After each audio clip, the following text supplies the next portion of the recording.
Qu'est-ce que c'est que la vie d'écrivain, la vie de personne qui vit de sa plume, alors disons son clavier d'ordinateur aujourd'hui, à quoi ça ressemble? Quel est pour vous déjà le sens d'être auteur, écrivaine, on verra peut-être ça après, dans la société aujourd'hui? Non, alors c'est difficile de répondre à cette question parce que je ne me vis pas constamment comme un écrivain. Moi, une grande partie de ma vie est occupée à d'autres choses et donc je ne me dis pas tous les matins je suis écrivain. Et puis être écrivain ou écrivain qui publie, c'est pas la même chose. Et comme j'ai été pendant 10 ans, quelqu'un qui écrivait mais qui n'était pas publié, je me suis rendu compte alors de ce que ça apportait d'être publié.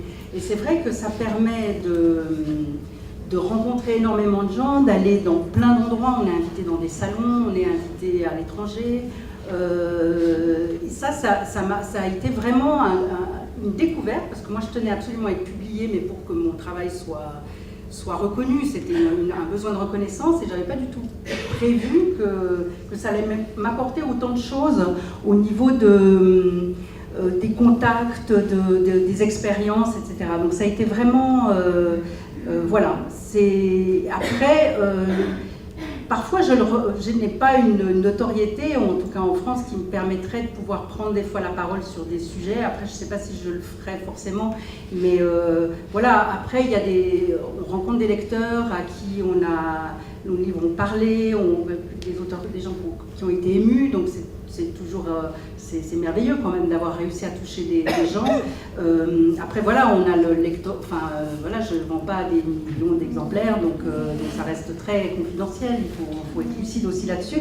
Et d'ailleurs le fait de gagner ma vie en faisant autre chose me permet aussi de me rappeler que voilà, il ne faut pas s'illusionner sur ce qu'on représente en tant qu'écrivain dans la société. Si vous interrogez les gens dans la rue et leur demandez un nom d'écrivain contemporain, peut-être Houellebecq, Modiano, même pas sûr. Hein. Donc voilà, c'est aussi ça d'être écrivain. On n'est pas dans les préoccupations des gens.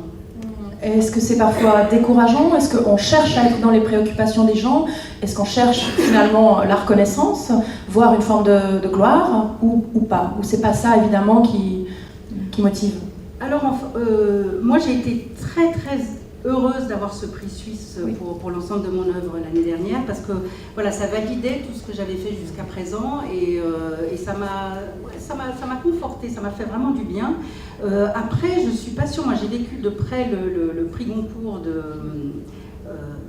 j'ai un blanc, Gilles Leroy, au Mercure de France, qui était un auteur qui avait un peu le même genre de notoriété que moi. Il avait des journalistes qui le suivaient, des gens qui aimaient bien son travail, etc. Donc on était un petit peu dans le même genre de notoriété. Et puis tout à coup, il y a ce prix Goncourt assez inattendu qui lui tombe dessus. Je me souviens de la fête qu'on a fait au Mercure de France ce jour-là. On était tous dans l'euphorie. Lui était un peu, je me souviens de ce grand gars un peu comme sonné. Et puis 2 mois plus tard, Isabelle Gallimard m'appelle en me disant « Viens avec moi l'accompagner au salon du livre je crois que je sais pas quel salon du livre était à Paris, parce qu'elle me dit il est complètement déprimé. » Et en fait, il y avait des journalistes qui n'aimaient pas son travail jusqu'à présent, mais qui ne l'avaient jamais dit. Et là, le fait qu'il ait eu ce prix Goncourt, il y a aussi beaucoup de choses très déplaisantes qui sont sorties, des articles vraiment fielleux, notamment dans les Inrecuptibles, des brouilles avec des écrivains, parce que tout à coup il y a des équilibres qui se créent entre les écrivains, donc tout à coup lui il sortait d'un... Voilà, jalousie secrète.